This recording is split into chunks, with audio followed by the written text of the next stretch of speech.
Kevin, thanks so much for coming in, dude. I have so many questions for you, and you're like one of the number one guests I wanted on here, and I have just been like so impressed with the work you've done. To me, you're like the definitive like journalist covering homelessness, addiction, not even in Portland, but just all over, dude. Like beyond the West Coast, even. I heard you're going elsewhere. I don't know. You're probably just been all over the U.S. But thank you so much for coming in, dude. Yeah, happy to be here.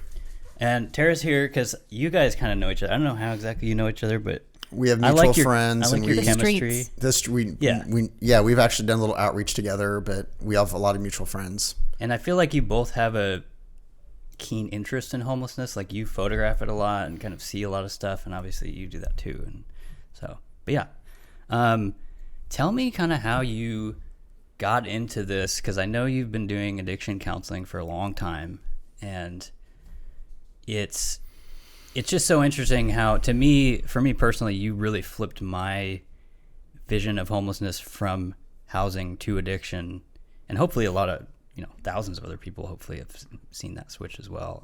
And that was my intention. Is we have all been fooled and really brainwashed that homelessness is a housing issue, when really what it is, it's an addiction, mental health, trauma issue. Not to mention, there's a percentage of the homeless that will turn down housing to the day they die. Mm-hmm. But we've been led to believe that homelessness would end tomorrow if we had enough housing for them. That's just not the case. So tell me, how did you get started doing that? My earliest experience was, late 1980s with my church doing homeless outreach. It was the Lutheran church, and so we were very active in our community and would go to shelters and serve food and stuff, and I thought that was interesting. I was confused. Why are these people in this situation? I was pretty young. Just a couple years later, I was in my first year of college, not first grade, and my little brother ended up on the streets of Portland, Oregon with a meth addiction. Oh, wow. Okay. So that was terrifying. Now, of course, at the time, I didn't know this. I was angry at him, so I didn't care where he was or what he was doing. And the reason why is because he had stolen from me. Now I know why. Is he had stolen from me to feed his addiction. But when you're 20, 21, 22, belongings mean a lot to you. More so, the older you get, the more you just don't care, right? And so when he had done this and owed me, I was just like, forget this guy. And so he had disappeared for several months. I never in a million years assumed he was on the streets. I just figured he was just laying low and avoiding Christmases and all that stuff, right?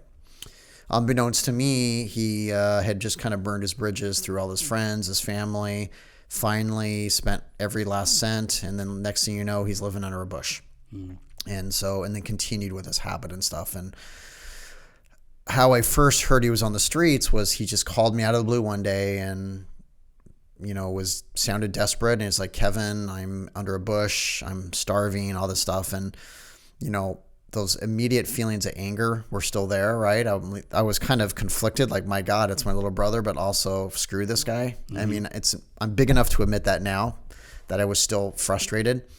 And then kind of what I say is a defining moment in why I do this for a living, or as a cause, not a living, was a voice came into my head and said, now is not the time to be mad at your brother, meaning let the anger go, because I had strong emotions tied to everything with him, and that would have blurred everything and made it very hard for me to maybe even offer him help or whatever. So anyway, the moment that voice told me this, all the anger went away, and I just immediately was into I need to save my brother mode.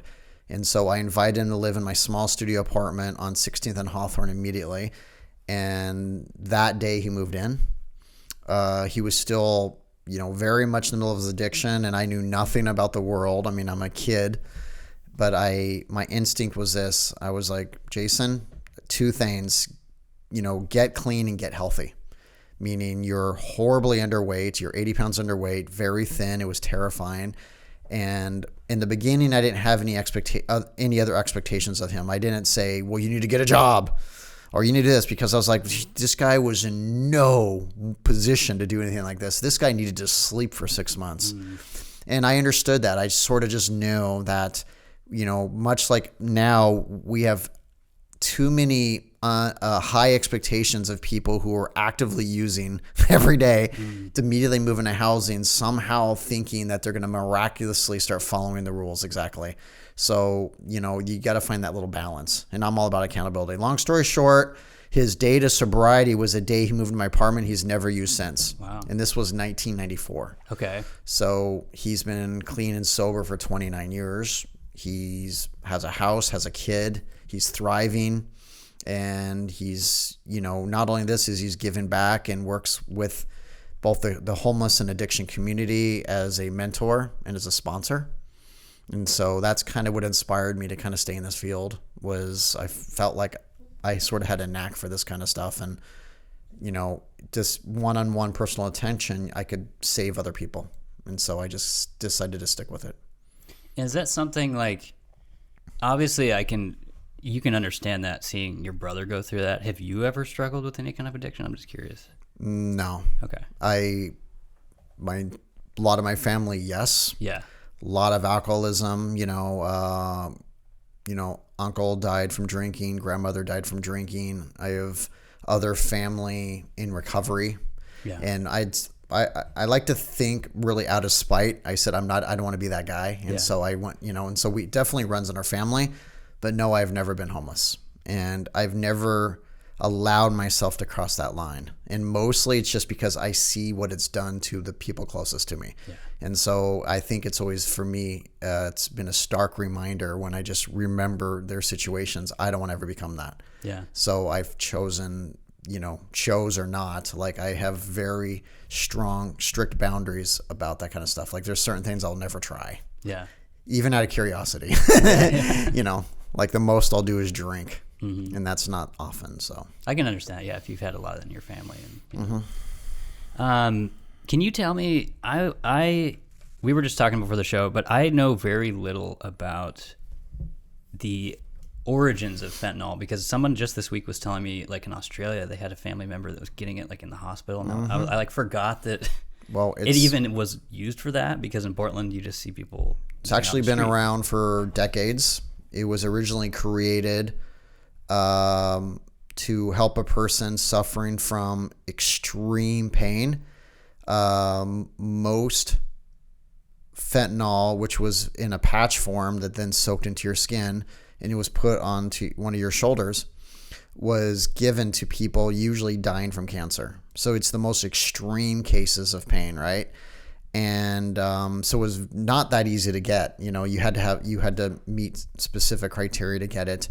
People would steal it too. Yeah. And I remember that. I worked at a men's homeless shelter in 2003, 4, 5, 6, 7, 8, 9, 10 or so. There was like a handful of years there for 7, 8 years. And we would find homeless people wearing patches, and we thought it was odd. We're like, where the heck did you get that? There was people at the end of my road selling them when I was a kid, like on my little dirt road. So it in was a trailer. Obviously it was something people liked. Of course, at that point, those pills didn't exist or anything.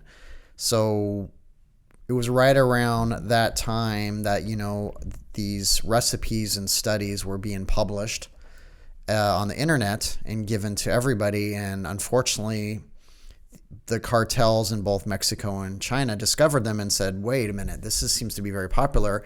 And it's, they found a very cheap way of synthesizing it. And they discovered it, they made it's 50 times stronger than heroin, and also could potentially become cheaper. At the time, it wasn't cheaper. Pills were actually quite expensive. Okay. So even, 5 years ago when I first started hearing about fentanyl pills and stuff, the average pill was going for $7, $8, $9 a pill, right? Okay. Which was like, I guess, a little spendy, right? Because now they're what, 5 or 5? Yeah. No, 5 was like 2 years ago. Now they're like between $1 and $2. Wow. It's dropped significantly by about 90%. Heroin is very cheap now, right? Okay. In fact, all drugs are cheap now, but it just kind of watered down the prices. There's a lot of supply. There's a lot of supply, but also look at it this way: is you have two cartels that are basically competing, and that's forced the price drop. It's like Pepsi and Coca-Cola or Fred Meyer's and Safeway. It's like pricing war. Yeah, it's a pricing war. Yeah. And that now one of the two, I believe it was, the Chinese, they're the ones that started adding the xylazine, aka Trank. Okay. And the reason why they did this, now Trank is a horse tranquilizer. And the reason they started adding that was because they realized they needed to kind of up their game a little bit because of the competitive nature. And by adding Trank, which is not a controlled substance and used by veterinarians to basically knock out horses. Large animals. Animals, right? Yeah, but usually horses, because that's usually the largest kind of animal we're going to own. But like sometimes elephants at zoos and stuff. And what they discovered is when you combine the two, not only does it enhance the high, it makes it last significantly longer. Okay. And so they basically were trying to, I would say, compete with, Mexico. And I don't know how true this is, but, first of all, a lot of the homeless I know don't like Trank because it's deadly. Because even though it's stronger and lasts longer, they're more likely to nod out and then stay knocked out for 6 to 7 hours, and that's where you die of an overdose. Okay. So when you see a person on the streets twitching around, you think they're having a restless sleep, but in fact, they're overdosing. So at least what I've been hearing recently is a lot of the homeless or really just addicts are specifically requesting Mexican fentanyl, not Chinese fentanyl, because they don't want it laced, because they know they're the highest risk of nodding out and possibly ODing. They're all very aware. They all carry Narcan with them. So yeah, that's at least what I'm hearing. That's wild. And we were also talking, Nathaniel here brought up a really interesting thing of like meth versus fentanyl and how that kind of shifted. And yep. I would say almost all other drugs have been replaced with fentanyl. I mean, I'm talking even marijuana. Yeah. In fact, on the streets, you buy any other drug, there's a very, very good chance it's going to have fentanyl laced in it. So even if you don't want fentanyl, you're going to get it. Now, the reason why they're doing this is because the fact is these dealers need you to be addicted because you become a more valuable customer to them. It's sick and it's evil, but it's what happens. Yeah. So I certainly advise addicts on the street every day who are using other drugs. If you're, first of all, don't buy from the streets because there's a good chance you're going to get fentanyl. And then if you don't think you're using it, you're going to use alone and end up overdosing and dying possibly. Yeah. And so, like, for example, if you're going to use marijuana, go to a dispensary. I mean, seriously, never buy marijuana on the streets. It's going to have something in it. Yeah. Does anyone still sell it on the streets here anymore? Like, I bet. It's actually quite common. Yeah. What is... You would be surprised, but I don't know exactly why. But the fact is, the homeless just prefer to buy marijuana still on the streets. Maybe they don't want to go to the dispensary. Maybe it's like two birds with one stone from the same dealer. It is. Yeah. But the thing is a lot of these dealers, and usually are middlemen, so I don't even say it's the actual dealer that even has any idea what the hell's in it. It's who they're getting from their source has, sprinkled something on it because it enhances it and it creates more customers. Mm-hmm. And of course, that's very evil when you think about that. So, yeah. Sorry, go ahead. Because it creates, what you need is a dependency. Yeah. And a dependency is no different than cigarette smokers or people that drink beer every day. It's like they make the perfect customer. They're going to live for 20 or 30 years. Mm-hmm. Just keep paying. And they keep paying. Yeah. Is it, I was going to talk about, because I see you tweet a lot about, and I don't feel like people in Portland still understand this, which is crazy to me, but how it is the deadliest drug in history. But also, is it the most addictive in history as well? Well, I mean, maybe there's one more addictive, but let's put it this way. It's 50 times stronger than heroin. Yeah. It's highly addictive. It's more popular than, I think, any other drug in history. And it's killing people faster than any other drug in history. Yeah. So I am sure somewhere in some lab somewhere they've tweaked Fetty to make it even stronger. But currently, I believe it's the most addictive, the most deadly drug in history. Wow. And we're not really treating it like that. Did you see, this just happened, I think, yesterday, but the governor signed that thing that finally criminalized use of it. Yeah, the 1 gram. Yeah. Now, I'm just curious what you thought. Well, look at it this way. It was 2 milligrams can kill you, and there's 1,000 milligrams in 1 gram. Mm-hmm. So thank you, I guess, but it's not going to make any big difference, right? And probably too little too late at this point. Also too little too late. Measure 110 has been, of course, a spectacular failure. I don't even believe in reform. I believe in repeal because it's just killing people left and right. I mean, you've given people who lack rational thought and critical thinking the ability to use as much as they want, wherever they want. And that's terrifying. People need structure. People need boundaries, and we took those away from them. Yeah. And that's terrifying. And this is why we've seen this significant increase in overdoses and deaths. One of my questions I was going to say, because I hear this so much, I still publications will do it and stuff, but what do you tell people to just immediately come at you with housing first? Well, I mean, it's something, What do you think before you say? Because I try to young people especially will tell me they just got to give them an apartment. I'm like, they're just going to do drugs in the apartment. Well, yeah. So here's what Housing First does. Housing First doesn't solve the problem; it hides the problem, right? I think we can all agree, in theory, putting a person in a housing right away, but then also give them wraparound services sounds great. I'm not against that.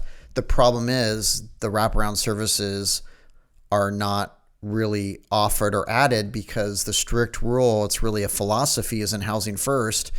You don't have any expectations of the person moving in to work on whatever led him to the streets or kept him on the streets. That's why I'm very much opposed to Housing First, because also it's become this multi-billion-dollar industry. And so all these major nonprofits in town build these $100 million apartment buildings. Who do you think's paying for them for generations to come? It's us, because every year the budgets continue to grow. So for example, any apartment complex that's say a low barrier Housing First, and there's 100 units, you fill them full of whoever, since they can live there basically for life, rent-free, without any expectations. It's always managed by one of the nonprofits. Well, the nonprofit, knowing this, then the next year goes back to the Joint Office of Homeless Services as we need more money because we have more clients. And so then around and around and around it grows, and that's the business piece of it. Is, you did not solve the problem, you hid the problem. You have now 100 people living in there. Yeah.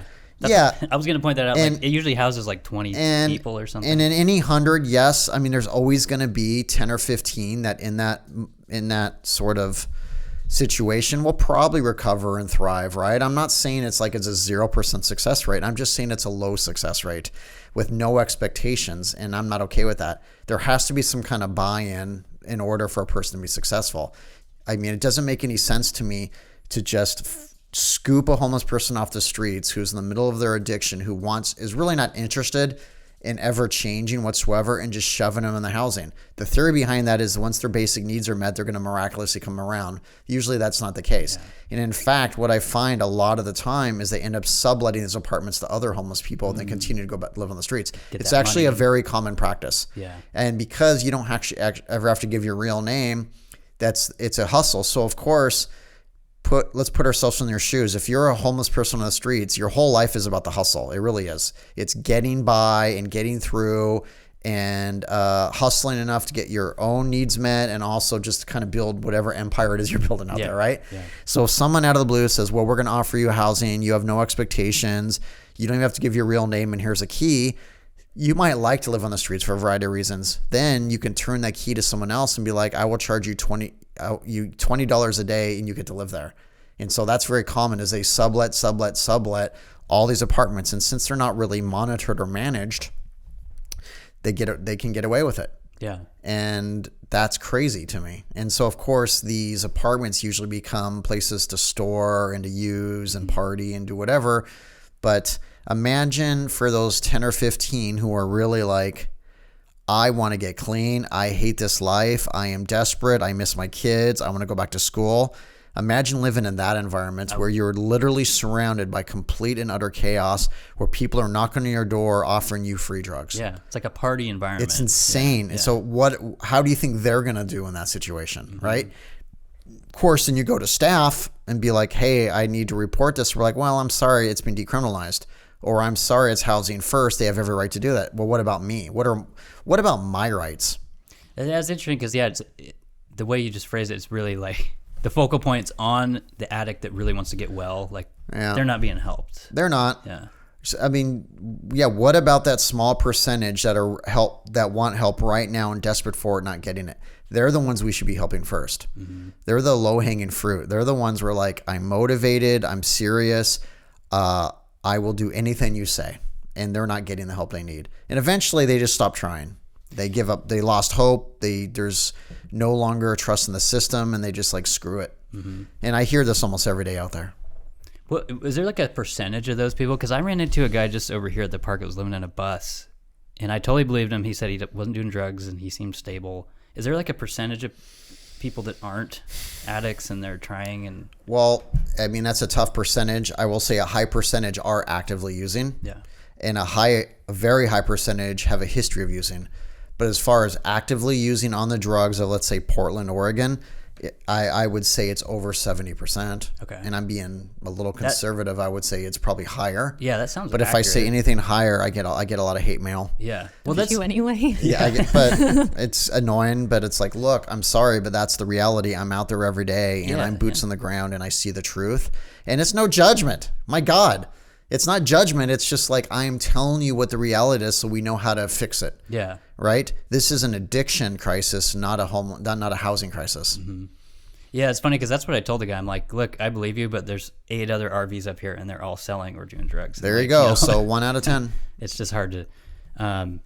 you kind of just answered it, but I did want to ask too about people that push back on like still... people who are... I'm trying to phrase this... service resistant.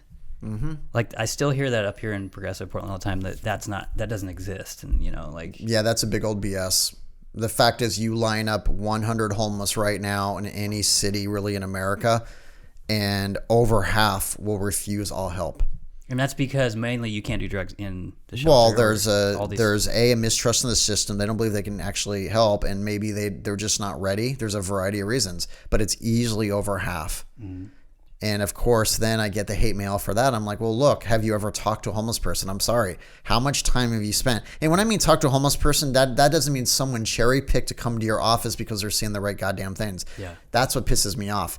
You want to know the truth? You go to the encampments like I did today, and you stand there, and you definitely are in the middle of the chaos, and that's where you hear the reality of what's going on. Yeah. They're not doing that. And it's one of the reasons I was going to say this in the intro, because like you just blew me away, because I worked in TV news here for like 10 years, and I've seen reporters like do this for like 20 minutes. Like they'll go like poke their head inside a tent, and like you're doing it every fucking day, and like and I'm sitting living with them basically. I'm sitting well, and I stayed in a tiny home village in Hawaii. I met the governor of Hawaii a few years ago, and he invited me to stay in the tiny home villages there, and so I did that for several days, and then went to the state and met with him and his, leadership, and talked about what's working, what's not. And so that was a really rewarding experience. But I spend a lot of time in these encampments, just sitting with them, hanging out with them. It's not always about the interviews. Sometimes it's just drinking a beer with them, having a barbecue, and really just understanding them. Yeah. Because, you can't solve a problem till you understand the problem, right? And I definitely take what I do very seriously, and I'm very passionate about it. I'm a big believer in spending time with these people and trying to understand, why they're mostly okay with that situation. Yeah. Because that's how we're going to solve this crisis, is by understanding them, right? Usually the politicians and stuff will like blindly follow some philosophy like housing first, somehow that ends homelessness. That's dumb. By the way, the homeless think it's a joke. They laugh at that. Really? They're like, first of all, why would we go into a shitty small apartment with all these rules and stuff when I can stay out here and do whatever the heck I want? Yeah. Because even in housing first with no rules, there's going to be rules. Not to mention you're in a very small space, smaller than this room, and it's like, and then you go out there. They have family, they have friends, there's a lot of reasons why they want. This is why I'm a big believer in sanctioned camping. Yeah. Sanctioned camping is, I call this the community compromise. The compromise is we both have to give a little. The homeless, what they're giving is their freedom to camp anywhere. Right. What we're giving is the ability to then let them camp in a very specific place for a couple years and given them more space and what not everyone's gonna be comfortable with, because like, well, did they earn it? I don't care where they earned it or not. The fact is, this is a complex issue, and that we have to make some kind of compromise to solve this, right?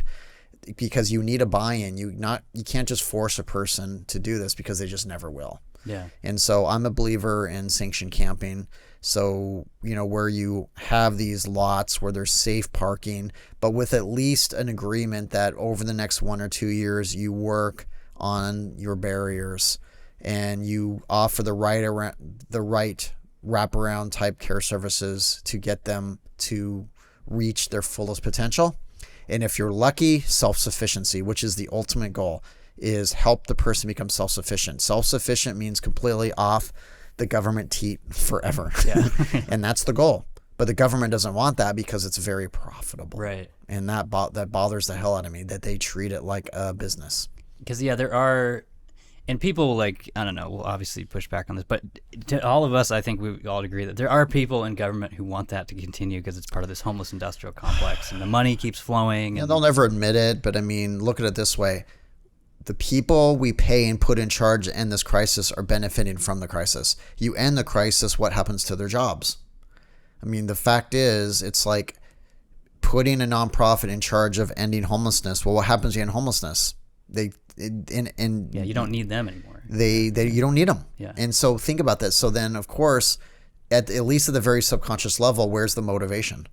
Where's the motivation to do this, knowing that it's basically going to take away your way of life or whatever. So what I tell to these people is, it doesn't mean we're not going to need you. It means we're going to have to pivot.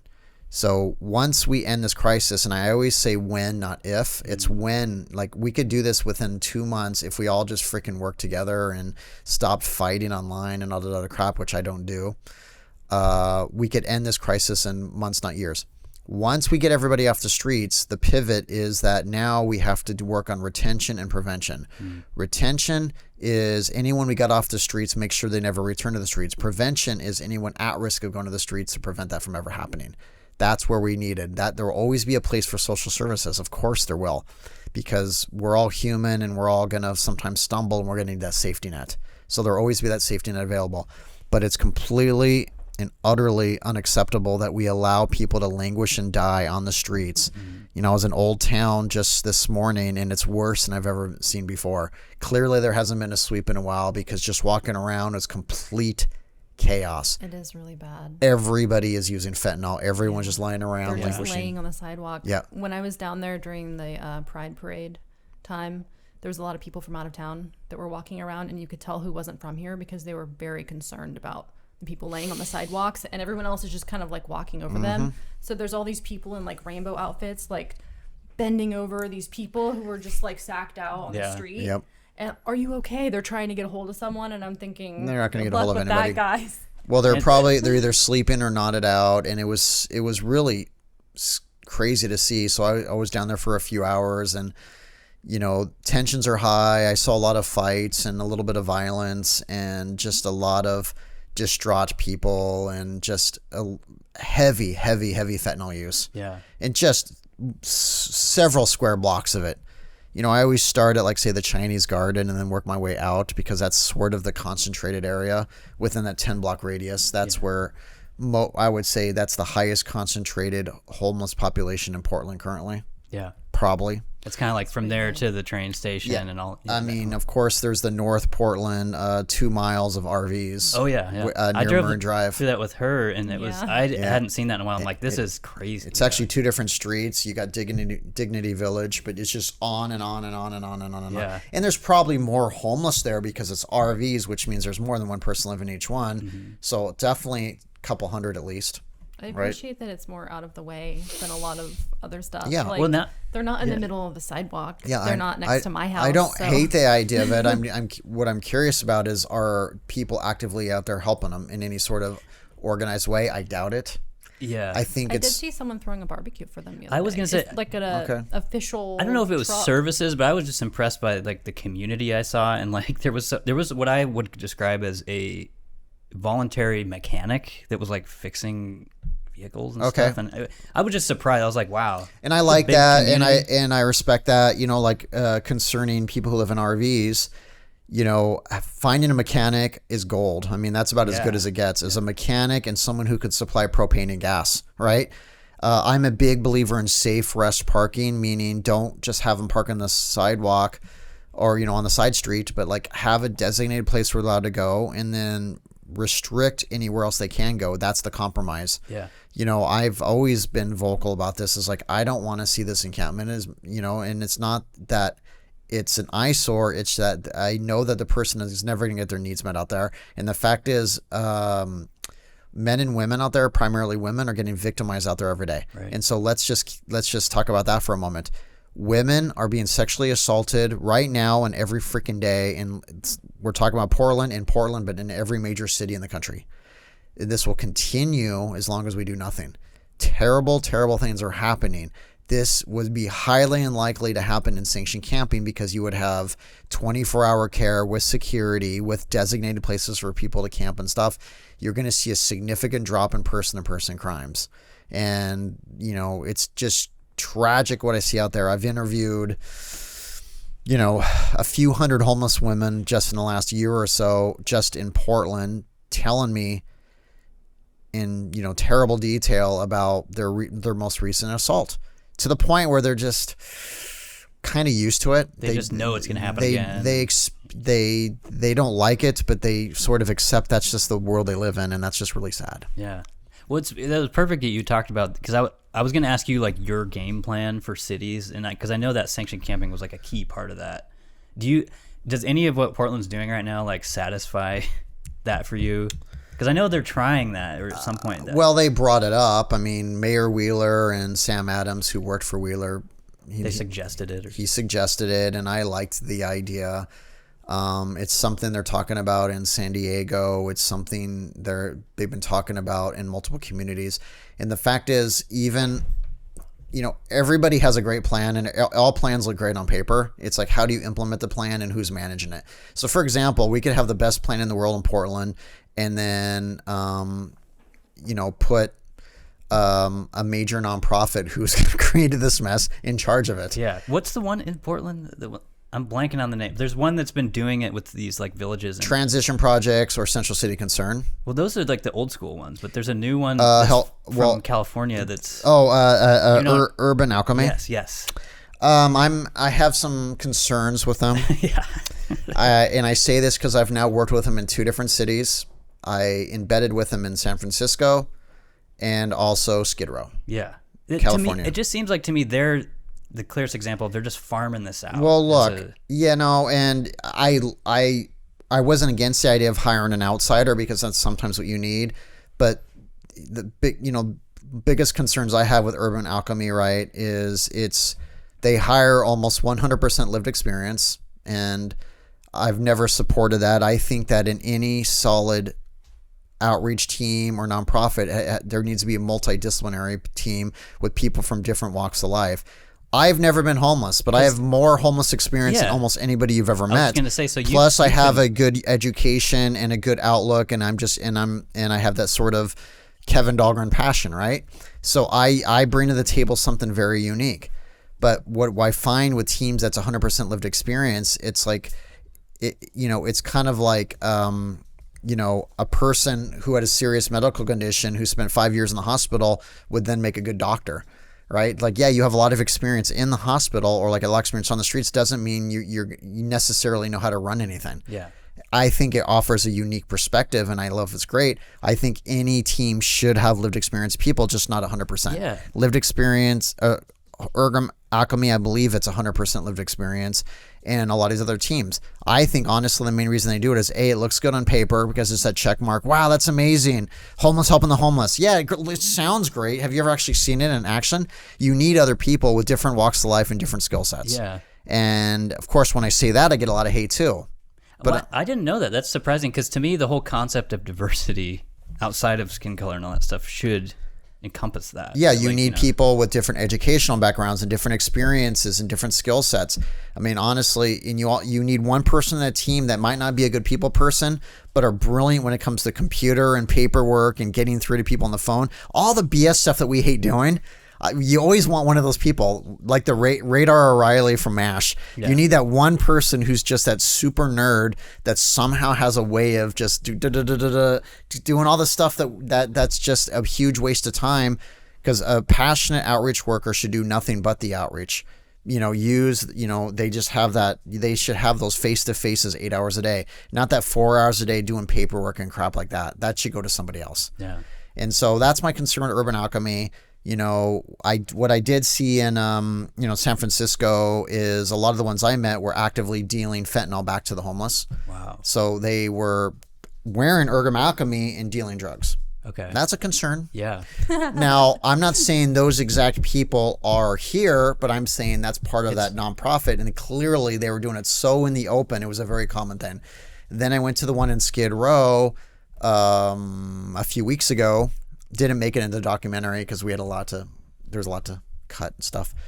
But they didn't want to talk to us just because we had not made an appointment. But I talked to a homeless guy who saw us. He ran out and said, "I will be on tape.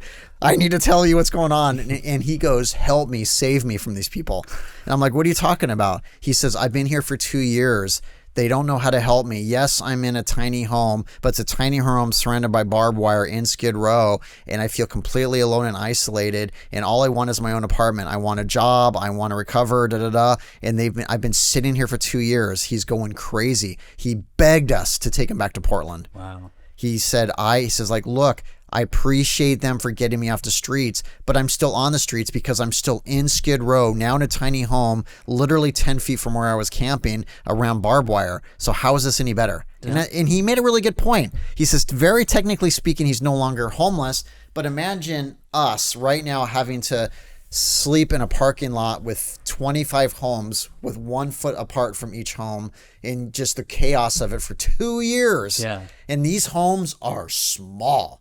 It's 1/4 the size of this room right 50 here. square feet or something. Yeah, it's barely that. Yeah. And he made a really good point. So we did interview him and stuff, but we'll add it to YouTube eventually. But that's a good point. You got him off the streets, but what's the next step? The fact is, he said this, they don't know the next step. They don't have the money for the next step. That's the problem, is that we have a good idea, but then stop.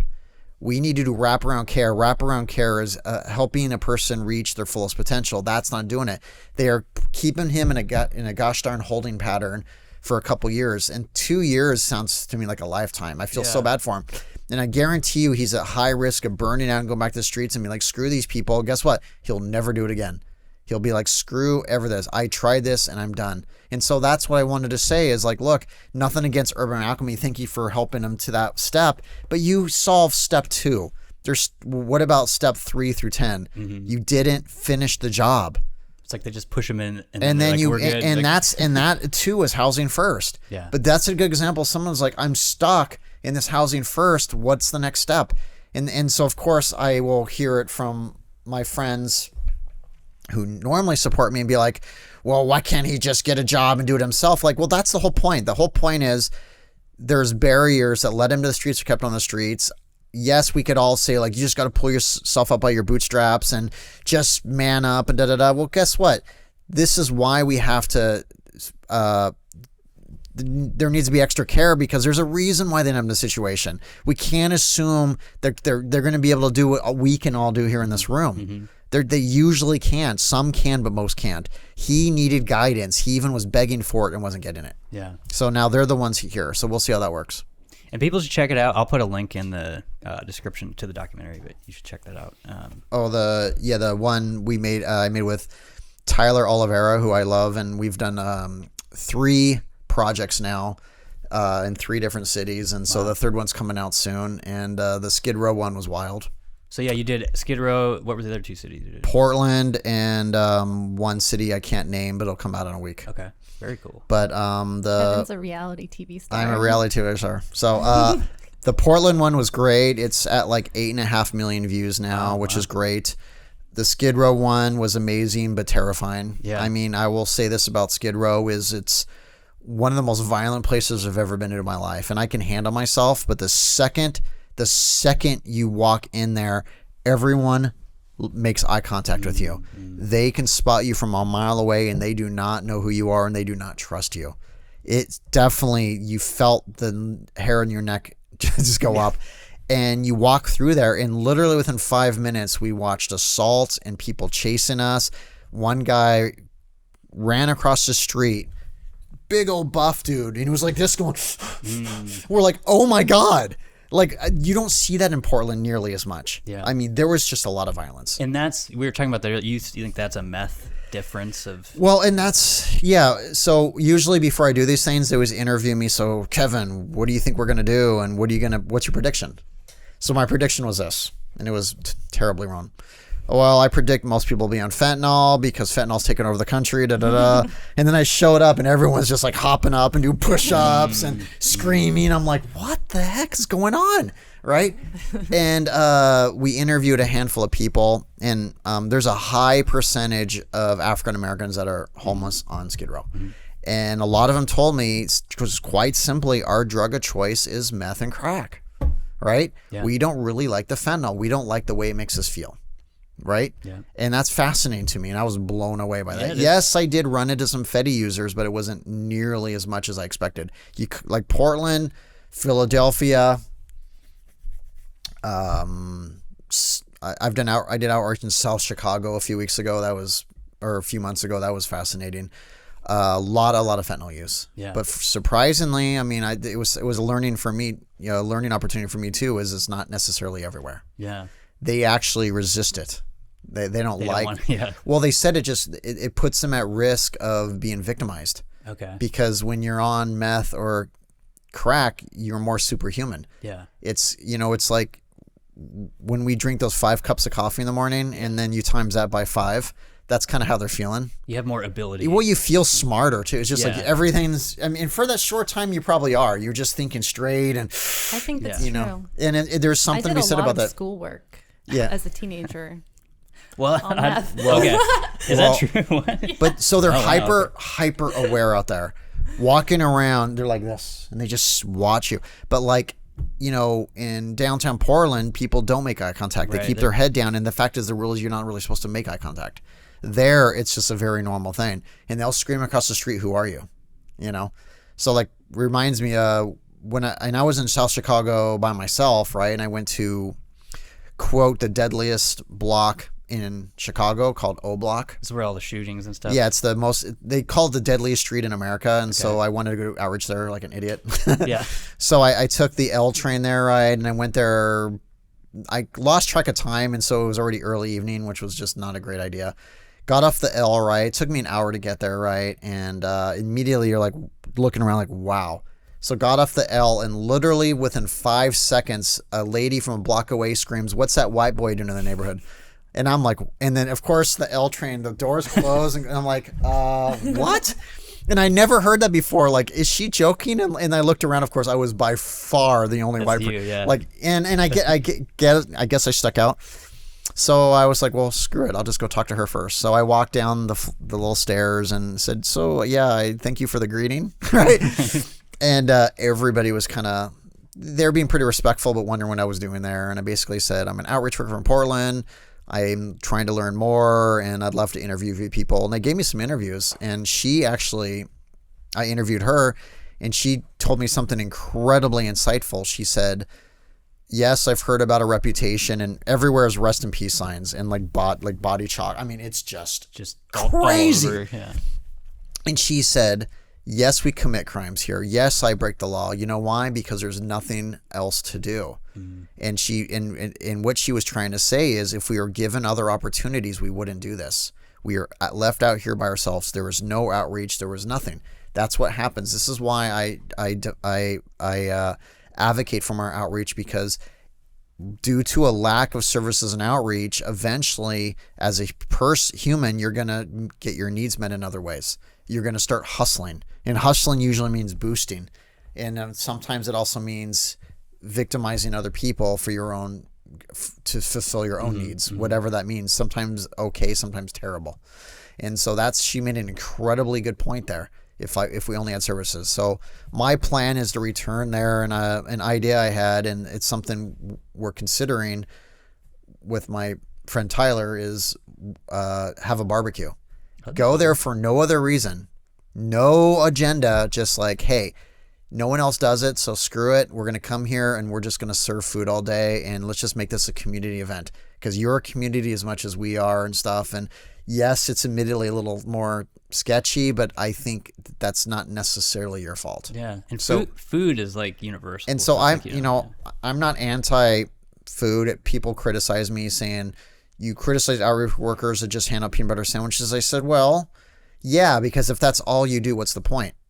Now, of course, in the O Block case, if we do this, that's maybe all we're going to do that day. But for an actual outreach worker that goes there daily, if you just show up for 5 years in a row handing the same peanut butter sandwich but not make any other effort to help them any other way, what's the point? Yeah. What have you done for this person except for created a dependency? And yeah, the difference to me is like you have authentic conversations with these people Well, instead of just like, here's your food. I want to get to know them and talk with them. So like, look, that's great. You're giving them the food. I have nothing against that. That's a basic need. But then what? Then you drive away? Come on. Yeah. You've ruined this incredible opportunity. And I always hear this, oh yeah, that's so-and-so. They're great. They give us sandwiches. They like them already. Yeah. That's huge. Stay and talk with them, because now you could talk to them about, ask one question. What's your biggest barrier to get off the streets? 9 times out of 10, they actually know what it is and want it. It's just that no one's there to listen. Yeah. Usually it's, I need ID, or I lost my job, or I'm on fentanyl, or da-da-da. They already know. I mean, this is what's so crazy, is the homeless have the answers. You just have to ask. Yeah. And we're not doing it. Because, what you just said like 2 minutes ago, I've never thought about it that way, of like, if there's nobody doing that, like going out there and just talking to them, Not really. It's going to create this weird barrier around their whole life of just like, fuck everybody. And like, yeah. I mean, if you're suffering every day, but you have someone who's always sort of taking care of you, you might eventually end up resenting them a little bit. Like, God, are they ever going to make that real effort? Yeah. Like I'm really suffering here, Mm-hmm. and it's tough. And I'm out there and I can feel sometimes extremely helpless, because I'm usually out there by myself being like, my God, it's crazy what I see. But this is why I've decided to do so much of the media and podcasts and writing, is to try to expose what I see and get people that are in powers of position to make real change. Yeah. Like if only say the former chair, Deborah Kafori, made little changes, it could have changed everything.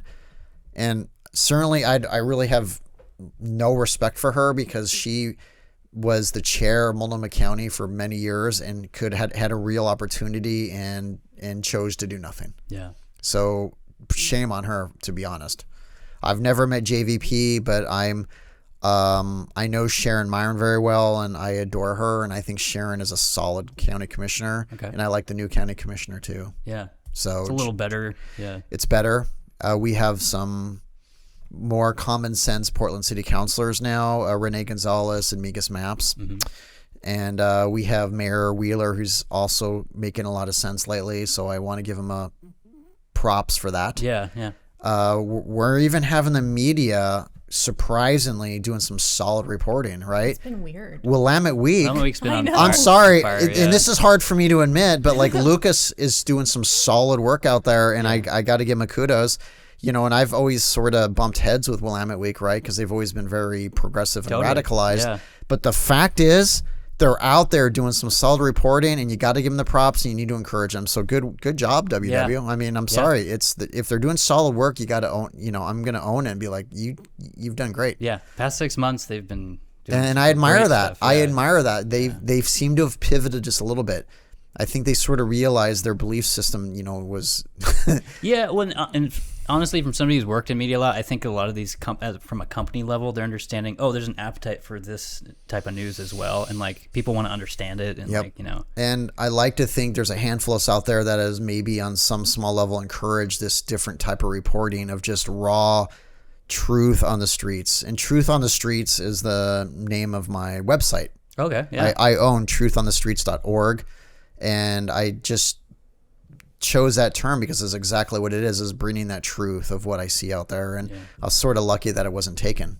Yeah. And of course, another way of looking at it is sort of surprising it's not, because maybe there just isn't that truth on the streets. Yeah. You would think by now somebody would have taken that. So that's also my Substack. That you got that. Yeah, and I just bought it a few months ago, truthonthestreets.com and org. And that's kind of where I talk about my I share my media stuff and my podcasts if I'm not on my Twitter, and of course a place for people to support my cause, because the fact is 95% of everything I do is as a volunteer. Yeah. Because, I mean, who gets paid for this? Not really. You have to just kind of go out there and do it yourself. And like, I feel like, stop me if I'm wrong, but I feel like you're being really modest about this. Like, you've been like assaulted and like all sorts of stuff. Well, I'm just numb to it. I mean, someone mentioned in a comment after that meth pipe was shoved in my mouth a few weeks ago. Yes, Kevin But also not only that, started but smoking meth recently. didn't you get like ribs broken in LA or something, or somebody? I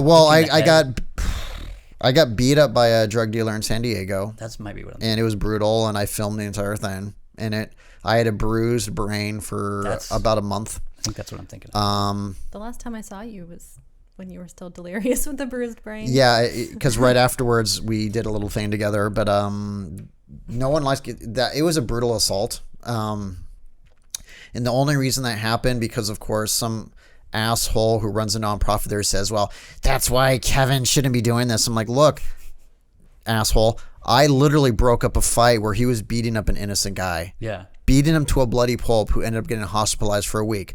And the only reason I got involved was because the assault was happening right in front of something called the Homeless Resource Center in San Diego. And I watched as 5 employees casually sipping coffee, watching the beating. Wow. Not even calling security or like, oh my God, stop. Just as if it's a normal day. Then I saw 30 to 40 other people just standing around, not really his friends, but just watching. And I was across the street and I said, oh my God. It's weird how people can just watch and that stuff now. I kind of just went into some instinctual Batman mode and said, man, I don't want to get involved in this fight, but I at least need to tell him to stop beating this guy. Yeah, do something. Yeah. So I ran over there and I actually even filmed the interaction where I says, can you just please stop, please stop, please stop, right? And he did. The guy stood up. He was out of it. Eventually went to the hospital. And then this kid, 28 years old, turned all his hate and anger towards me, followed me for about a block. And I just said, hey man, I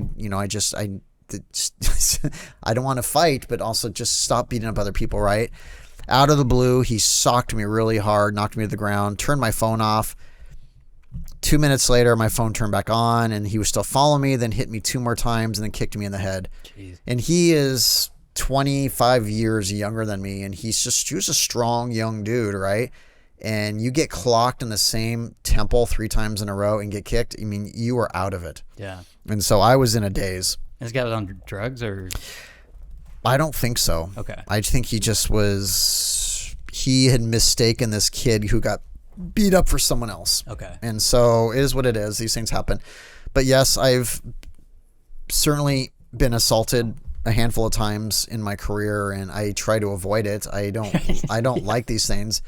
But also you have to spend time with this, and you're going to see things. It's like in this Skid Row documentary, this lady literally was saying, she was talking about the violence. She's like, all you have to do is just stand here and wait 5 minutes. It's going to happen, right? Literally 30 seconds later, we filmed a guy slap another guy.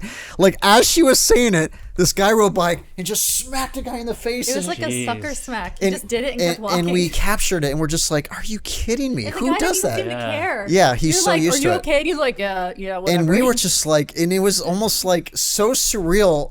You almost wanted to laugh because it was so crazy. Like, I can't believe the timing. It's almost like staged, but it's not. Like, I know. It's just like the moment she said that it happened, we just thought it was like, oh my God. Yeah. It's like, and I had a challenging sort of encounter with some gang members there who weren't too happy we're there because even though we got permission, they didn't know who we were. And so, one guy, I had to pay him a $20 protection fee.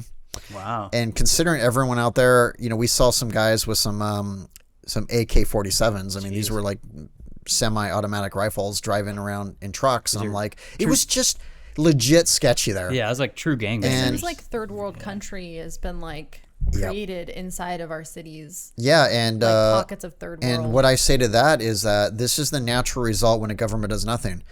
This is just another population, a group that has now taken law and order in their own hands and created their own community, their own society, which means they have laws. They have, I interviewed a lady a few months ago in the Jesuits Forest. She said, out here we're the judge, jury, and executioners. I wanted to get into that because she said when you that. say executioner, I wanted to get into because I know you went to like Bend and then you just came back from Vegas, I guess. But I'm curious, like, are some of those more rural homeless communities, like, it's got to all be unreported? And I know you're saying there's like people are murdered. And Well, I mean, this is common anywhere. Like, in any community I've ever done outreach, the homeless will sometimes take matters in their own hands. I talked to a homeless guy I interviewed him, but not on tape. He basically is one of these sort of encampment assassins. Okay. And that they pay him to kill people they're not happy with. Wow. Now, the strict rule of this is you can't just kill a person because you don't like them. They have to have stolen from you or wronged you. And by the way, theft is usually a death sentence. Like that's one of the worst things you can do on the streets is theft. So for us, it's not a big deal. This is their own judicial system. Theft, Yeah. sexual assaults are up there, but really wronging the person, that's a big deal. And so like what I experienced even Old Town today was, talking to some homeless people I know. This dude, I'm not going to describe, showed up I heard him coming. He was just kind of screaming, holding this very powerful, revolver and swinging it around and stuff saying, I want my so-and-so back. You owe me. I'm like, oh my God, why am I in the middle of this? Right. And of course he was blocking my exit. And so this was a very awkward 5-minute encounter where he was just completely out of it and just swinging the gun around, and the guy's just trying to talk him down and stuff. And long story short, eventually he just said, all right, you owe me. But like, he was like looking for, and I never like seeing a gun, but he was just, his eyes were bloodshot red and just completely out of it and just hell bent on doing something. And I was standing closest to him. I'm just like I was kind of thinking, do I walk away? Do I introduce myself? Like, is it going to make it worse? Hello, sir. I'm Kevin. If I say, please don't shoot me. Yeah, like, do I say I'm an outreach worker? Will that make it better or worse? Yeah. Like, I wasn't even sure. Basically, my gut was just keep your mouth shut and let it play out, and hope to God he doesn't actually point it. And he sort of. And anyway, long story short, it was a very, very uncomfortable encounter. Of course. And there was 4 other people there, and they all sort of knew to just kind of let them do their thing, and everyone just kind of kept their mouth shut. But it was uncomfortable. It is wild, yeah. And this is like this totally happened. Kevin showed up here like an hour ago, and he's like, somebody just pulled a gun on me in downtown more than like half an hour ago this morning. And it really wasn't me necessarily. I mean, not on you, but I happened to be in the wrong place at the wrong time, and I had been with someone who, according to the other person, had wronged him. And I don't know the whole story, and I don't care what the middle of it is. But the fact is, this is stuff that happens every day, right? And afterwards, when the guy walked away, he's like, actually, he and I are friends, but this was business. And he seemed okay with it. He says, look, and this is a good example. He said, business is business. It's kind of like, almost like, in the mafia, it's like everyone's friends, but if you violate the business, we're still going to kill you. We may love you, but you violated a rule. It's just how it goes. And that's how they say it's just business. And so that's the way they treated it. And I'm like, wow. So basically never cross people either. You got to be very mindful of that. Yeah. So, and afterwards I ended up actually talking to him when he was calmer and stuff. And it was an interesting encounter. Wow. So again, folks, this is happening right now as we speak. This is the stuff I see every day. Yeah. And it's like it's in public, in our public places. Yep. So people just walking by are also exposed to this kind of thing. Like, that's what makes me not really want to take my kids out downtown. Well, yeah, people completely zonked out on drugs, making poor decisions and being erratic. Even if they don't deliberately try to hurt you per se, you could get hurt just being around it, being near it. And they'll target people too, like irrationally.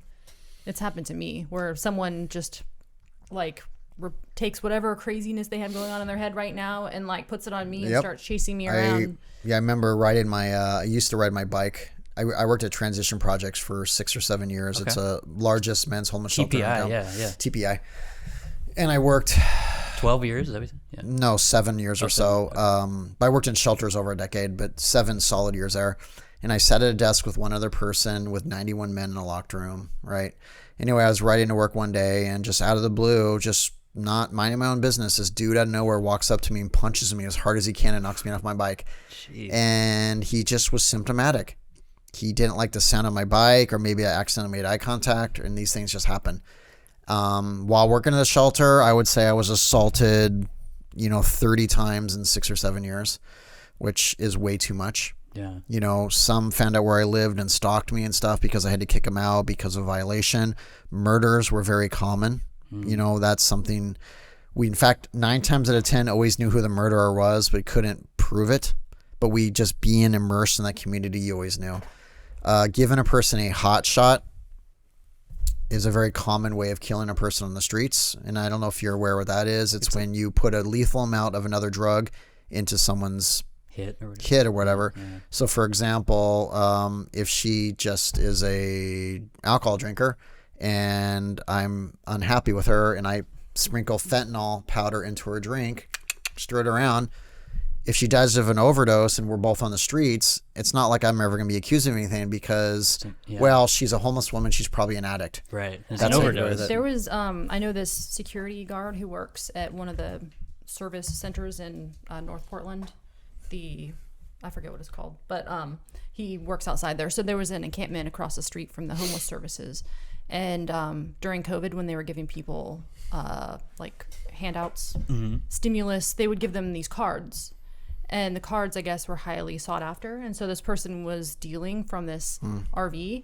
And then he had seen some sketchy looking people go in there and leave. And then like things died out. And they realized that the person inside had overdosed. But it was like a long time later. So it was rat infested. It was insane. But they noticed that like they had done drugs, but it was in the wrong arm for like the person. So interesting. The speculation was that they went in, overdosed the person, and took all of the stimulus cards because those were gone. And it was crazy. Like there was rats all over the place. That's wild. I never heard of that though. This whole like, but because indirect murder. Well, fentanyl is so deadly. Yeah. And it's so like, I'm assuming none of us have ever used fentanyl. So for us, we have no tolerance. If anyone even just accidentally gave you a few milligrams, bare minimum, you're very likely going to have at least an overdose. Yeah. I mean, that's terrifying. Yeah. And it's extremely easy to acquire. Yeah. So like, I'm not joking. I could probably go out to one of these RVs out here and just buy it. Yeah. Well, even when I was I've in never these actually seen tents, it. even that's not true. even when I was in this tents an hour and a half ago, one of the guys had dropped a baggie full of fentanyl pills and asked for my help to pick them up. So it's just like blue pills everywhere. And it's everywhere. Yeah. You just have to be very careful. And so what I tell people is that at the bare minimum, if you're out there, always wash your hands. And if you have a dog, just be very mindful where the dog walks and eats. Yeah. Because you have to wash your hands. Yeah. Someone gave me crap online saying, well, it doesn't soak into your skin. I said, well, very technically speaking, that's probably true on the pill. But I'm saying that sometimes by habit, we then go to Whole Foods and buy a burrito. And even if a few little I mean. I saw them doing that to you. And that's what I was thinking too. Because to me, like whenever I hear about an infant or a kid, that's probably like they're touching their mouth or something. And why are you defending this? This is what makes me crazy. It's like, what's wrong with you people? It's like the fact that we're even having this conversation. I'm like, you're defending this. Like this is deadly. Like they're saying the fentanyl should be there. You're killing me here. Yeah. You're defending the person's right. It's like it just annoys the You should teach your kid not to put things in its mouth. I know. So they always reverse it to something else. I mean, like, what kind of a parent are you? I mean, welcome to progressives in Portland. It's just like they're so extraordinarily frustrating, and they're so deep into their ideology, they just can't see any other point of view. And somehow, I hope this helps like break people's pattern. But somehow, in a lot of progressive Portland mind, like they still think, oh, they're just down on their luck. They're just like people that Some couldn't are, find- but and- most not. Yes. Of course, there are always going to be some are. They We agree that's the case some of the time. Yeah. Addiction is like not a piece of their thinking, it seems like. And it's a big piece. And in fact, even beyond that, it's not addiction, it's trauma. Is I would say 95% of every homeless person on the streets have suffered from trauma. Yeah. That's a very common thing. Trauma leads to addiction, mental illness, family estrangement, and on and on and on. And that's how you end up on the streets. Trauma is different for everybody, so it's hard for people to wrap their head around it. I met a guy, I worked with him for many years. He averaged, 300 to 400 ER visits a year. ER visits? Jesus Yeah, Christ. so more than one a day. And he would go there because they would give him a sack lunch.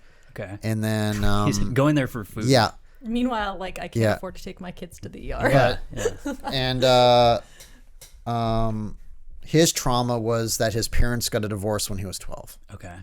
And now for us, maybe we're just old enough or just young enough where we might be okay with that, but he felt like he was the reason why. And so it messed with his head and everything went to hell and stuff. And of course I did less related to him, but I did my research on these hospitals and said, well, why do you let him in? They says, because we bill Medicaid.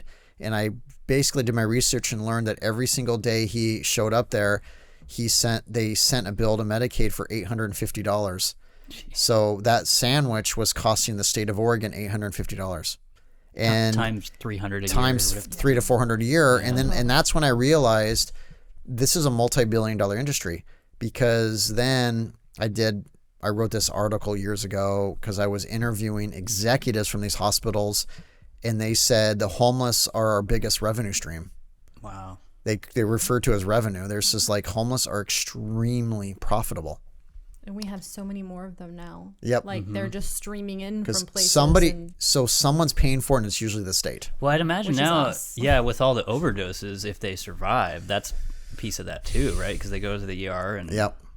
get care. And the then ambulance. Yeah. The ambulance. $1,000. It's not like we're paying for the 1,000, or the person No, who we are. went are. But yeah, the taxpayers are.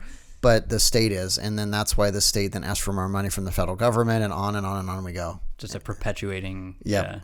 And and so I always say this is don't hate the player, hate the game. So I'm very mindful about not being overly critical of very specific people. And while I did mention Kafori by name, because she also made her life's mission at one point to try to ruin me. Oh, really? Yeah. Wow. Yeah, and I'm not okay with that. But she's done this to many others who opposed her. But People who focus on addiction. yeah, That kind of thing. but there's some good people now in elected positions that I think are at least trying. So yeah. so I'm cautiously optimistic. Cool. Things are changing. We're getting towards the end. I have a couple more questions, if that's okay. Okay. I could do this for hours with you, but I want to talk about, like you mentioned the Hawaii village that you visited, Yes. but I wanted to see because I see some real ingenuity with like some of these housing stuff people make on their own, and I know that was like a state funded thing probably, Yep. but I'm just curious, like, is there some of those that really stuck out to you? I've seen you go to so many different. Yeah, well, and the reason why I do this is, I always learn what to do or what not to do. Mm-hmm. And that's why I like to travel a lot because, so for example, I don't want to match the Hawaii model exactly, but there's parts of it, my God, we need to. Mm-hmm. We need to duplicate it because it's phenomenal and it's unlike anything else. And you just find those bits and pieces of well-run programs and put together. And that's why I like to travel a lot and learn this stuff and then share it. So for example, the Hawaii model is they're very big on community. Community, of course, is big anyway because Hawaiians, native Hawaiians are very big on community. And so like these tiny home villages, they're built in semicircles and they have strict rules where everyone meets and has dinner together. They grow their own food. They pipe in music for the plants to listen to. I mean, it's just it's really, honestly, you go there and you're just like, you're drawn in because I remember walking into the garden first time and I heard this music and I saw these tiny little speakers. I'm like, well, who are the speakers for? And she said the plants. That is cool. And I'm like that. And I thought it was like the coolest thing I've ever heard. I'm like, I mean, that was such a tree hugging hippie thing to say, but also it was impossible not to love it because I was so drawn to it. Like, wait a minute. It's like no different than you go home and you like greet your plant or your cat. You talk to them, you know? You never talked to your plants before? No, and we all do, right? We're all human. I didn't even have plants. I'm sorry, guys. But I was You're really so beautiful. So really, there's a big believer in accountability there. But they all work together. They all support each other. But they all also have responsibilities. They're all expected to pull their weight to make this program successful. And guess what? If you don't pull your weight, you're out. Yeah. You're out. You're not ready. And people are thriving in these programs. And I just thought, my gosh, if we could just duplicate this in other communities. Yeah. And so that's what I learned a lot. And of course, Hawaii is beautiful anyway. And so it's just naturally like the air is sweet and the weather's perfect. Good, yeah. But, and the soil is really good for growing. But the fact is we have great soil here in Oregon. So I like the idea of sanctioned camping where you do grow your own vegetables, where you have people participate and make it a community. And not for life. I believe that everything should have an end date. I believe the goal with anybody is I'm not going to take care of you for life. Maximum 1 to 2 years. Yes, for this point on, we're going to help you with everything, but eventually you need to take care of yourself completely. But we are going to help you get there. Yeah. And if we do this over and over and over again, we're going to make enough people self-sufficient where this homeless crisis is going to start feeling manageable again. Where when you go downtown, Portland and stuff, you're not going to be overwhelmed and want to cry yourself to sleep like, oh my God. Or for me, I'm just sort of numb to it. Yeah. I see it every day. Kind of like when someone commented on the YouTube video when the meth pipe was shoved in my mouth and I kind of downplayed it. I'm like, in the moment I downplayed it because first of all, I was a little embarrassed by the fact that it just happened because I felt like I felt powerless. Mm-hmm. And in hindsight, I've realized I need to start talking about the fact that I was powerless, and that's okay to admit that I'm not larger than life, and that I got myself in a tight situation that I couldn't get out of, and something bad happened. But was it bad compared to other people? No. I survived, and I get to go home at night. Yeah. But it was still a sketchy situation, and I'm no longer embarrassed. I now talk about it and be like, look, if this is happening to me, this is happening to others, and probably 50 times worse. Yeah. You know what I mean? And so I try to tell people that like I'm not the victim. I mean, what happened was very unsettling and uncomfortable, but I survived. Yeah. And I experienced it, and now I kind of just know, especially in Skid Row, the reality of just how bad it is there. I mean, this is over a day and a half and what we experienced, and I'm never forget those day and a half. Yeah. I mean, just being out there for a few hours was just like nerve wracking. Yeah. But I also met some amazing people. And that's what's so I think important about your stuff is it's like a window into a year-round lifestyle for a lot of people who live like this. There is, for some people, it is a lifestyle. You know, they've kind of just given up. But I'm a big believer in this. I believe that even the person who is stubborn as hell that says, I'm never leaving the streets, I believe if you work with them enough and get to know them, eventually they're going to change their mind. I do strongly believe we can reach everybody. It just might take a lot of time. Yeah. But I'm going to just put it out there that I'm a big believer in enforcement. I'm a big believer in policy. I'm a big believer in structure. I don't want the homeless to be on the sidewalks. I don't want the homeless to be in our parks, right? We need things to be sanctioned because that is not okay. We deserve to have our sidewalks and our community back. It is not okay with the crime that's going on and all the other BS. You know, I believe in enforcement. And I personally support our local law enforcement because they have one hell of a crappy job, right? Mm-hmm. And I'm not going to judge all police based on what 1 or 2 officers did, right? Because if I did this, think about all those terrible, terrible social workers there that are corrupt as hell. Not all social workers are bad, but I've met a few that just deal drugs to the homeless. Mm-hmm. So does that mean all social workers deal to the homeless? No, of course not. These 2 do and deserve to be fired, possibly in jail. Yeah, yeah. I'm not a big fan of the dealers. You know, I say, you know, and I don't believe we should criminalize addicts, but I certainly think that we should focus our energy on the dealers. Yeah. Right? I am a drug and alcohol counselor. I strongly believe in getting a person to recovery and treatment, you know? And that's the only small part of Measure 110 I reluctantly support in the beginning was, well, of course, we don't want to clog our jails full of a bunch of addicts, but you're going to offer treatment detox, right? Nope. Yeah. They promised, they didn't. Yeah, they so failed to deliver. I say repeal because it's devastating what happened. And I never liked the idea of decriminalization anyway, because look what it's done to our community. Yeah. And even I, having a crystal ball back then, I knew it was going to get worse, but I never expected it to get this bad. Like, even I was just like, oh my God, right? It's kind of just like before fentanyl, thinking, wow, heroin and meth, this is the worst I've ever seen. Now I'm thinking, I miss Right. I miss meth and heroin. Yeah. Right? You literally, comparatively speaking, you know? Yeah. It's Good old like, days of regular like, drugs. oh my God. Yeah. But then back in the day, it's like marijuana is going to destroy our communities. Like, God, I wish everybody was just smoking weed. Yeah. I mean, I could handle working with a bunch of stoners any day of the week. And then all the paranoid people out there. So Yeah. No, I mean, I am like pretty much in agreement. I think that sanctioned camping is a good compromise. And I think what you're saying earlier about giving people purpose in that, like at the Hawaiian place, like that just seems so important purpose too. is key. Yeah. You know, I always say building trust, but everybody needs to find their own purpose, or we're never going to solve this, right? I could give you every opportunity in the world, but we have to find out what their purpose is. Everybody has something they want to live for that isn't drug related. Yeah. There's something that happened in our, when we were younger, 99.9% of the time, 99.9% of the time, there is a purpose there that's not being met.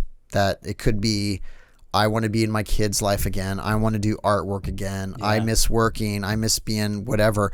There was something that drove them stronger than the drugs. It's their purpose. It's giving back or whatever. I mean, for everybody, it's different. Our goal is to find that purpose. All right, I'm going to get into some kind of sillier questions. I always ask the same two questions, but I first want to know, were you from Oregon, or did you come to the Northwest? I was born in Portland. Okay. Lived in Astoria for 10 years when I was a kid. Oh, okay. Where are you from? Lincoln City. So you guys are kind of nearby. Yeah. I watched the Goonies being filmed because it was a block from my house. The old Goonies house and all that And stuff? I met the kid actors. That's cool. I met Sean Astin when he was 12, and then I met him again when he was 38. Okay. Was that like after Lord of the Rings or something? Or- Literally right after. Okay. He was in town at a John Kerry rally, who was running for president, and I bumped into him. And I was starstruck because after watching Return of the King, this guy was like a god to me. Yeah. I mean, Lord of the Rings is as good as it gets, right? Yeah. But I remember over a several month period of them running around town filming, because they filmed about half the movie in Astoria. Yeah. And the Goonies house was a block from my grandparents' house. Yeah, I know the house, and then the jail, right? They were filming. The jail is right downtown, but yeah. we lived on Grand Street, and they shot right on the corner with the porch and stuff. And we lived just a few houses away, and we didn't know what Goonie meant, but we really quickly realized is that they wrote the story based on locals of Astoria. Oh. And so a lot of it was based on who a kid like me was when we were between, say, 10 and 14 years old in Astoria. Because Astoria is a very magical and mysterious town where we were all like little Tom Sawyers. So like every day I had a slingshot with me, and I carried a small axe. And we used to explore the sewers and the underground cities. That's cool. And we would always carry knives with us. And we were just like, this is what you did, because this is way pre-internet, way pre-basically video games, no cell phones. You just explored. You were next to the woods. And so that's all we ever did. Yeah. And so a Goonie was just someone who... You're kind of the OG Goonie. The really. OG Goonie. Yeah. How Well, did you not end up in the movie? You look like you could be in the Goonies. Yeah. I know, but so again, we didn't really know what a Goonie even meant. But then when it came out, and of course that's sort of become an iconic film, so that was really cool. Yeah, that is cool. So the two questions I always ask: what's your favorite thing in the Pacific Northwest? Is it like a place, person, restaurant? Well, I mean, it's some of the best hiking in the world. Pacific Northwest, it's as good as it gets, and I dare anyone to tell me anything different. I mean, I've hiked almost every trail in the Pacific Northwest, and I'm a big outdoors person, so I love it. I'd say my favorite hiking, of course, might be in Deschutes County, because you have Sisters, Oregon, and the Badlands and stuff. But I love the Columbia Gorge, and I love nature. And of course, this is why I also want to end this crisis, because I see what's happening in our woods and stuff, and forests getting burned down, and people leaving, tens of thousands of pounds of trash, which is just not okay. Look what this is doing to our wildlife. Yeah, some people don't talk about the environment impact. Which is weird, because we're supposed to care. I think Portland, we have great food. I think we're very fortunate. I travel a lot, and by far Portland has good restaurants. Okay. I have a heck of a time finding good food anywhere else. So it's still holding up. No, we're holding up. Yeah. We have solid food here, and I like that we have a lot of healthy choices too. Mm-hmm. But you go, I'm usually deeply disappointed almost everywhere else I go. Just the food just is not great. We are foodies, and it's okay to admit that, right? We are. There is good food here, not to mention good stores. So I will always love the Pacific Northwest for that. What I don't like about the Pacific Northwest is I think our politics have become far too radicalized to the point where if you don't believe in them, you're a fascist. Yeah. And that's the problem. It's like my way or you're Hitler. I'm like, it's like, it's so extreme. Like for me to just casually say like, I have some concerns with harm reduction. You're Satan to us. I'm like, whoa, stop. It's very binary for people who don't believe in And by the way, so what I say, my message to progressives is this: you are the least inclusive population in history, yet you talk about inclusivity. Yeah. You literally hate everybody that doesn't agree with you. It's true. I mean, that's like, look up the word inclusive. I mean, it's at this point, it's a joke. You don't tolerate anyone that doesn't agree with you. That's one of the reasons I flipped Yeah. ideologically many years ago now, is because I just found that the left is actually the most closed-minded right now. It seems like, as far as I know. I was downtown Portland at the Jesus rally a few weeks ago. I didn't actually know what was going on. I so didn't know what was going on. I was kind of on the outskirts, and I walked up to this young lady and I said, "Hey, hi, just curious, I noticed they were yelling at him, but I was just like, hey, so what's going on?" In that tone, very friendly. She looked at me, she goes, "Man, you're old AF." She goes, "You're old as I'm like, "Okay." And then she screams, "And you're drinking a Starbucks. Go F yourselves." Oh, no. And walked away. And I'm like, "Wait, what did I do?" So you were white with Starbucks. So I'm. Oh, and she called me. She said, "You're white and old AF." And by the way, she was a white girl. And so right away, I was like, "All right, well, that's obviously an Antifa kid who hates everybody around them." And I was literally just asking. And then 3 more Antifa kids walked up to me and says, "You need to go now." I said, "Go? What are you talking about? Like, I'm sorry, go where? Like, are you kicking me out of this public space?" Right? And they ganged up on me because I was just asking what's going on, because I had no idea. This is who they are. Yeah. I'm I was on the other side of the group. Yeah, I know you were there. I couldn't even believe it. I was the one getting yelled at. But like, I was like genuinely curious, first of all, what was going on and why is everyone angry? Yeah. And my gosh, they didn't like that. They just sort of naturally assumed. But because I'm white and quote old and drinking a Starbucks, and by the way, she was wearing Adidas.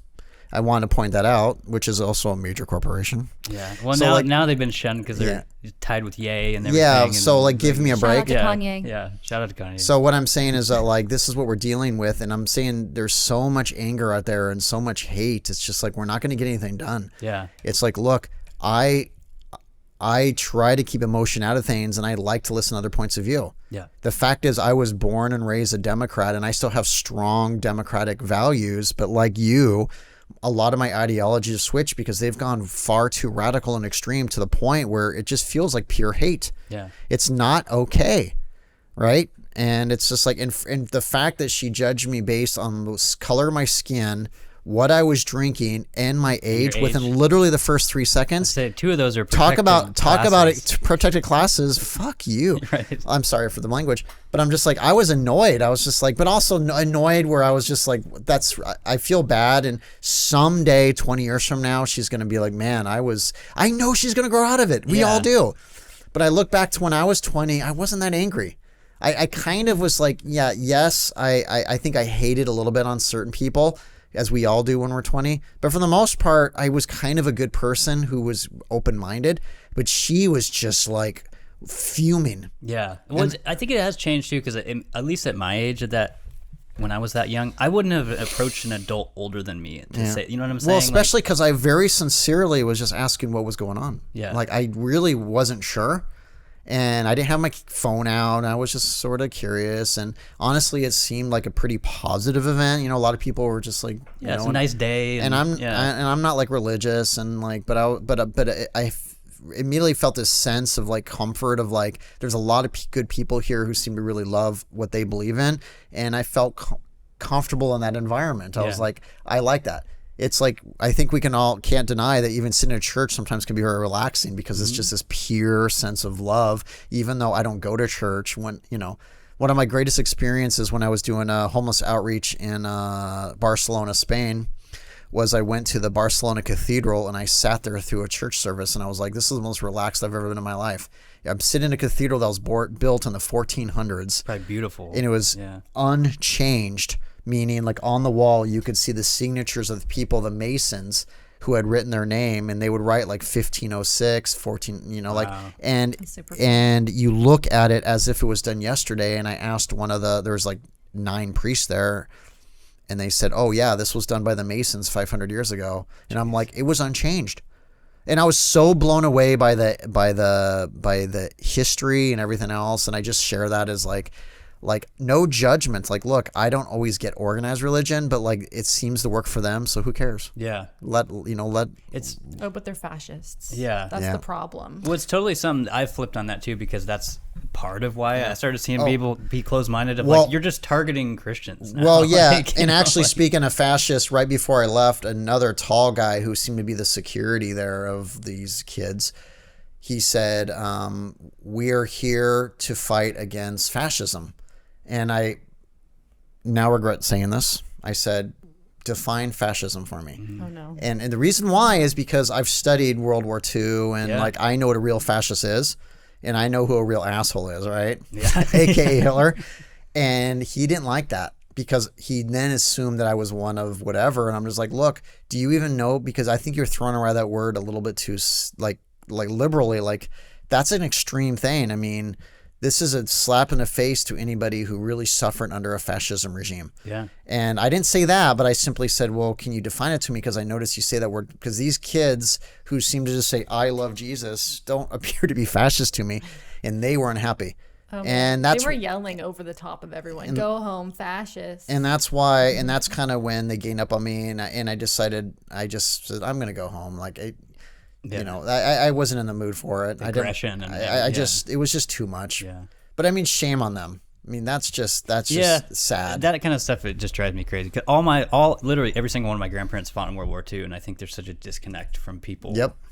Not understanding what that was. My grandfather, think that they're warriors that are fighting the Nazis right now. I know my grandfather, who is now passed away, was the first wave, stormed the beaches of Omaha, lost his best friend within 5 seconds of the war. Wow. The second, because he grew up with him in Astoria, and the second his friend in front of him jumped out of the boat into the water that went waist high, he was shot in the head. Just immediately. My grandfather, who was 21 at the time, which made him older, was trained to keep moving forward, and he ran, he said, towards the bullets. And he told me these crazy stories where he said, I knew I had a 50% chance of dying in that moment, but he just so happens he was one of the guys not hit with the bullet. Yeah. Because they were shooting at thousands of them like this. Machine guns. And he just said it sounded like bees deciding which one to sting, and you just run forward. And that's crazy to hear. Yeah, like, that's what he went through. I mean, he'd be rolling in his grave right now, or is, thinking about how the word fascism is used. Yeah, and it's like somehow that people just be like, Ron DeSantis, that's him. That's the same as what we just talked. And you're like, how do you? And all Republicans are now fascists, right? And and me, and I don't identify with really any party. Yeah, and they'll call you that. But I like to think me as more of a moderate now, because I just can't align with the liberals anymore, because they've gone far too extreme. But there's certain things I'll always publicly say I support. Like I support gay marriage, and I will forever. Yeah. Because love is love, in my opinion. That doesn't mean marry your dog or your cat, right? That's what they say. But like, I have gay family members and I adore them. Yeah. So there you go, people.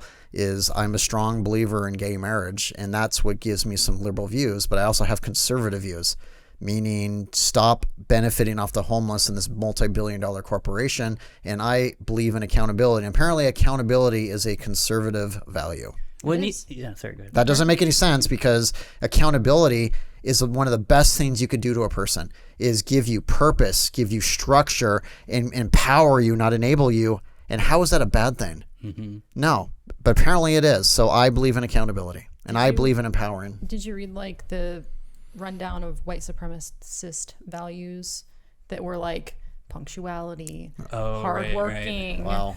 Yeah. Yes. I did want to ask you really quickly about, you don't have to answer this if you don't want to, but I saw your thing about you had to do some required training. You know what I'm talking about? Well, yeah. Okay. I mean, sure. It was my last job, and it's something I was required to do but refused to, which was DEI training. And it was diversity. And here's why I have a problem with DEI is it's not inclusive whatsoever. It literally just forces you to believe a certain way and answer the questions the way they want. And I was so pissed off. I basically said, I'm not going to answer this. And the question that basically made me decide I'm willing to lose my job over this is that if a person calls you out for being biased, what do you do? Do you get defensive? Do you ignore them, or do you apologize, basically? And I was like, well, I'm not going to apologize if I'm right, because they're the ones offended, not me. And it was probably over something dumb that had nothing to do with anything. And so the only option I thought was to be defensive rather than saying, they should have said defend yourself. Yeah. But be defensive is like, obviously they wanted me to answer C. So I answered A, saying, well, I'm going to be defensive, I guess, because I get people who are triggered by me every day, and it's their issue, not mine, for something really stupid, right? Like, that has nothing, it's not even anything I said. It's just like, this is the most offended population in history, right?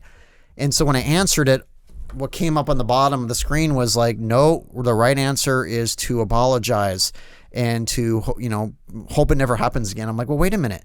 What if I didn't do anything wrong? So now we're in this culture where, like, anyone who's offended by anybody, rather than even defending yourself, you have to say, I am so sorry. Yeah. And I refuse to do it.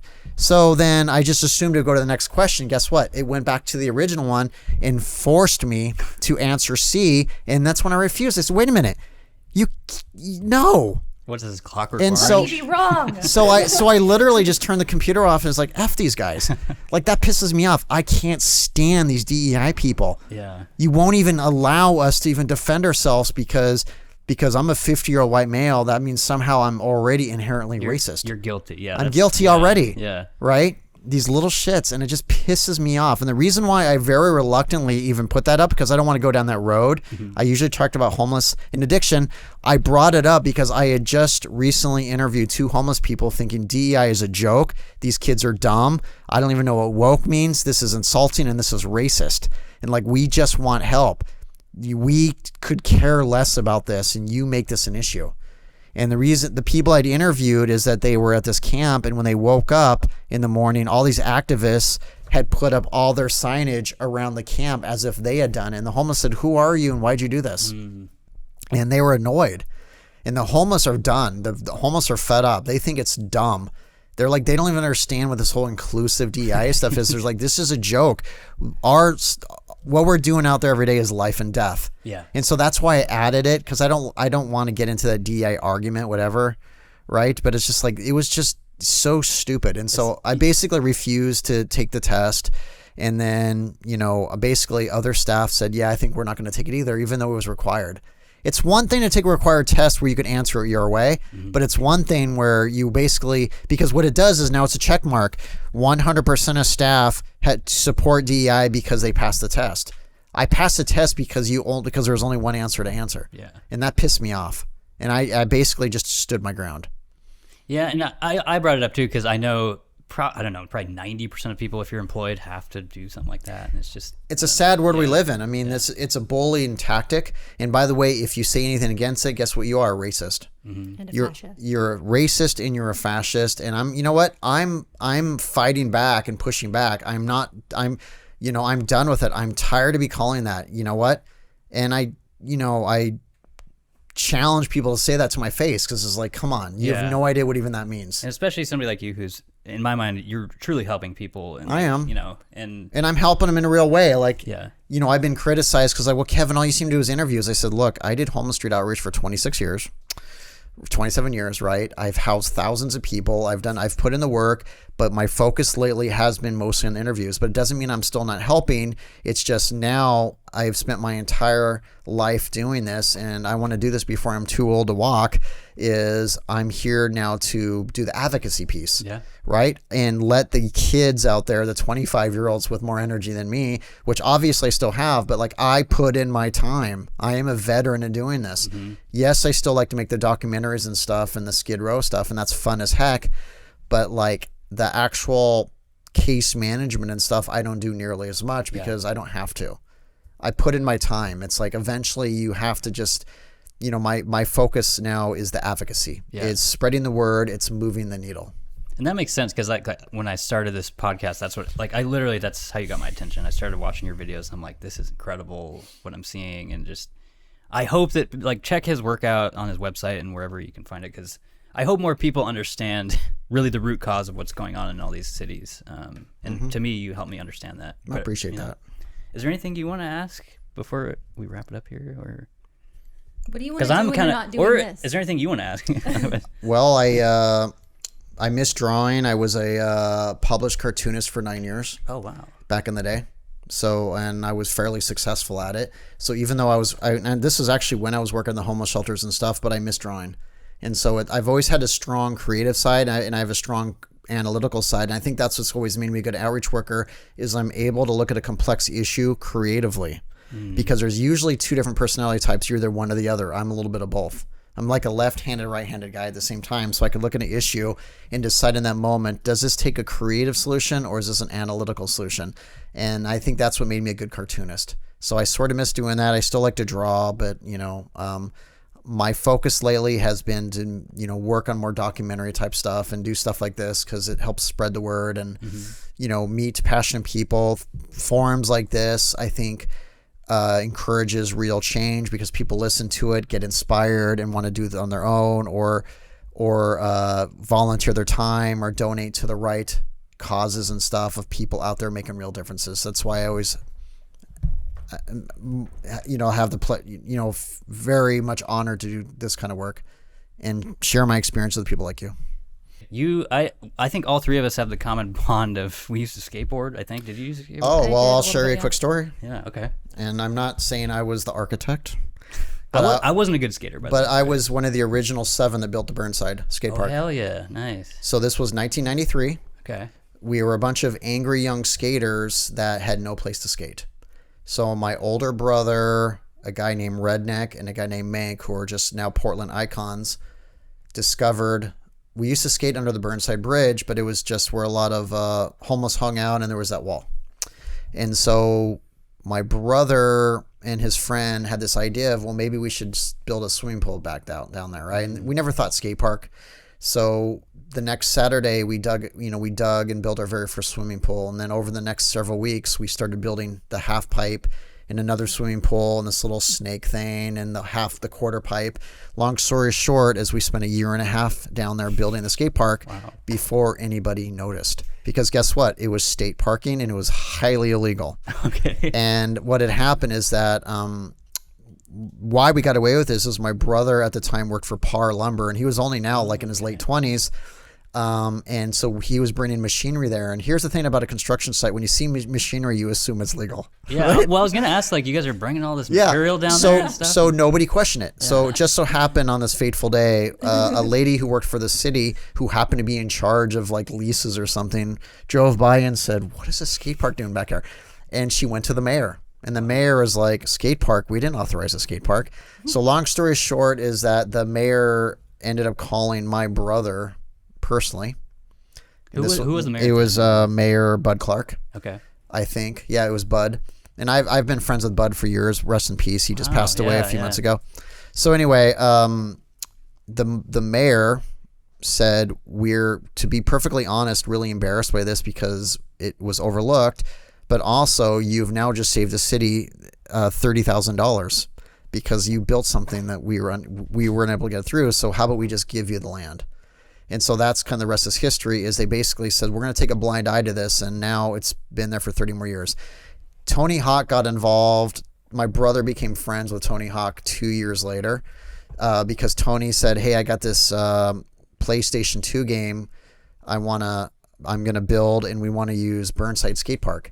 And so we'll donate to you $50,000. So that helped us build the next evolution. I think that game is like the only reason anyone knew Oregon existed. Yep. And so so Tony Hawk put Burnside Skate Park into his game, and that kind of rest is history. And then eventually made a documentary.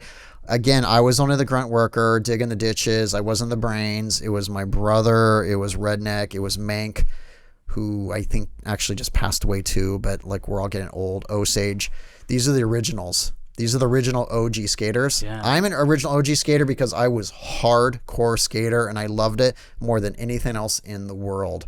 And that was my life. Kevin. And I was good. Didn't you skateboard in your underwear in the desert? Well, yes, I have photos of me on my, no longer now, my Instagram of me in the 1980s in my boxer shorts, because I was a pool skater and I was a hardcore street skater. And like, I used to, back in the day, I could ollie over garbage cans 4 feet tall while doing kickflip shove-its. Wow. Like, my hero was Nadas Kopis and Rodney Mullen and all the original OGs. And I was never a good ramp skater, but I was very good at street. And so I loved it more than anything else. It was such a solitary, as you know, it's not a team sport. It's like you don't need anybody else. You want maybe one other person with you. Usually not a girl because they're distracting when you're a teenager, but a guy to skate with, you know? I feel like there's always like one girl skater. Maybe that was you. But I mean, we there wasn't many girl skaters back in the day, but when we found one, we were just like really supportive. Like, that's badass. Yeah. But like, I love skating more than anything else in the world. It's probably something I might miss more than anything else because I did it for 15 straight years, virtually daily. Jeez. And then my older brother, who's middle 50s, still skates almost every day. And even like, and he and Tony Hawk are like 1 year apart. Okay. And Tony is still a solid skater. I know he's still doing it. Yeah. Rodney Mullen is just legend. Yeah. I mean, he's, I think, older than me, but like, we were really inspired by these skaters. And I was very fortunate to grow up with some now very famous pros that are from Oregon. Matt Beach, who was incredible, and I was 18 years old. I met him when he was 11, and he was just this little shit. And, you know, of course, you think that we called anyone under like 12 a skate rat. Yeah. And then he stood on his board, and he put us in our place, and he was the best, finest 11-year-old skater I'd ever seen in my entire life. That's cool. Yeah. Doing tricks I never even comprehended. I mean, he took it to a level we never even thought possible, and so I feel bad at the time because we were just like, look at that little skater. Yeah. Best damn skater I've ever seen in my life. And the stuff he did was incredible. And I've skated with some pros now, and it's just like a huge honor. But, you know, when you're 18, you're very cocky and thinking like, I'm the best skater in the world. Nope. We were nowhere near, and we were good too. But this kid took it to this level I never thought. And then he went pro like 5 years later. That's incredible. You should bring a skateboard when you're doing outreach and people would think you were cool and I'm still a decent skater. I've kind of lost my sense of balance. But like, I can still do kick flip 720 shove-its, cool, and I can still do ramp, and I still have a board. It's just I don't do it as much because, you know, I fell pretty hard last year because I'm 52 now, and I'm okay with just letting the neck, you know. And by the way, my nephew Isaac is one of the best damn skaters in Portland now, I would say. And he's on IG, and he is really good. He's in his early 20s, and he is killer. Cool. Shout out to that guy. Yeah. He's better than I was, I would say. I was a really good street skater, but this kid can do ramp and I was never a ramp guy because for me it was the freedom of skating just on the sidewalks wherever. And you know, we needed, you know, ollie over fire hydrants or whatever. And you can kind of grind wherever you want. And and all that stuff. Jumping over stairs. And by the way, I'm regular, not goofy. I think goofy skaters are punks. I'm a goofy. Yeah. I was goofy. I don't get that. My best friend was goofy and actually worked out well, but like I'm regular. But you know. I never understood that because I always felt like for right-handed people, goofy is the way. But I don't get it. Oh, you're left-handed. Okay. Yeah. Okay. And I like that because only a real skater actually knows what even, you know, regular is left foot forward, goofy is right foot forward. Everyone knows that. Yeah. So, but that said, yes, I was a former skater and I loved it and I miss it terribly. And I'm very much still watch old skating videos just for fun.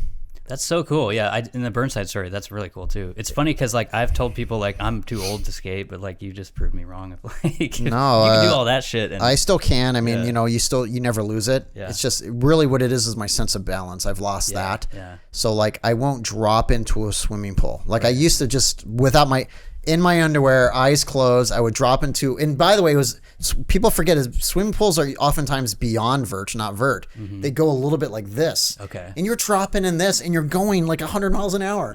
And I used to just casually do it and it was very normal, right? But like now it's like you have to put a gun to my head. It's There are people who would do that for you downtown. Yes, exactly. It's terrifying to me, but I miss skating. Drop in Dahlgren. It's one of the greatest things I think I've ever done in my life. That was personal. Yeah. Like, I'm very selfless with the homeless and addiction and stuff, but I loved skating. It was just a very special time in my life. That's awesome, man. It would be a good addition to one of your documentaries. Little freestyle skating interludes. I do have old video of me. My dad shot at me, and I was decent then, right? And so my favorite thing was my friend who was my best friend, Gary, who was not technically great, but the most gutsiest, sketchiest skater I've ever met in my life. Used to ollie off the roofs of plaid pantries. And exclusively so plaid Oregon. pants. And I want you to know, plaid pantries are about 11, 12 feet high. Yeah. He would climb up and just like ollie off them. I'm like, that's just the drop off was insane. You're gonna break your leg. Just jumping is a bad idea. So he used to just ollie off of buildings, and I'm like, but the thing is, one thing you don't know is it's not a straight drop, because if you have momentum, you're actually kind of down. It's less of a impact, but it's a very hard landing. Yeah. And he rarely broke his board, right? And like, and I've done What that. about his feet? But when you're 18, 19, 20, you're really almost it's hard to even break a bone. You just do whatever you want. You're so brazen, yeah. And so I used to do, we used to drop into the Burnside, by the way, back in the day. Before the Burnside had the quarter pipes, the very top, we would drop in, and that's 15 feet, and it goes about this. So it's not vert, but it's fast. Yeah. And one of the ballsiest thing I ever saw was my old school skater Mank, who actually just passed away, I think actually a couple years ago, who used to travel the country on train just to skate. Wow. And he lived in our closet on Southeast Hawthorne in the early 1990s, and he was one of the best skaters we ever seen in our life. And I watched him once push one of those parking the stopper things. Yeah, stopper things. God, I can't remember the name. He pushed it to the very edge against the wall, climbed to the top, and then he dropped in, and you had this much space. And and by the way, by that time you're like 120 miles an hour. Yeah. He had not even a quarter second, like a 0.1 millionth of a second, to then very quickly ollie into a grind, or you're going to bail. And so he dropped in and went and grind. So he literally had to start ollieing as he's dropping in. I mean, it was the sketchiest I've ever seen in my life. He's grinding on the parking thing. Just thinking about it just like makes me feel really old. I feel ill. But I watched him do it, and he pulled it off. Yeah. He had just so much guts. And he reminded me of Rodney Mullen, because Rodney Mullen was like, sometimes I decide what trick I'm going to do once I'm actually doing the trick. Like, he thinks what he can add to it. Yeah. Because that's what he thinks. Everything is slow motion for him. And so sometimes if you watch slow motion videos, you don't even notice it. The board will be spinning one way, and he'll gently tap it, go the other way, but you won't see it in the trick because he does it so quickly. Fast, yeah. But when you slow it down, you'll see that he's adding other tricks to it. See, it's crazy. So like in a 1 second time, he's doing like 3-4 tricks, but we only notice 2 tricks. Yeah. That's what makes him Matrix the stuff. skate god. Yeah. Greatest skater in history, in my opinion. Shout out to Rodney Mullen. Yeah. All right. Is anything else you guys want to talk about before we end it here? I'd love to have you back too, by the way. Okay. I like to have people like every couple months. I don't know. Whenever you can. I love talking to you. So. Sounds good. All right. We're going to wrap it up. Well, thanks so much for Kevin for coming in. Tara,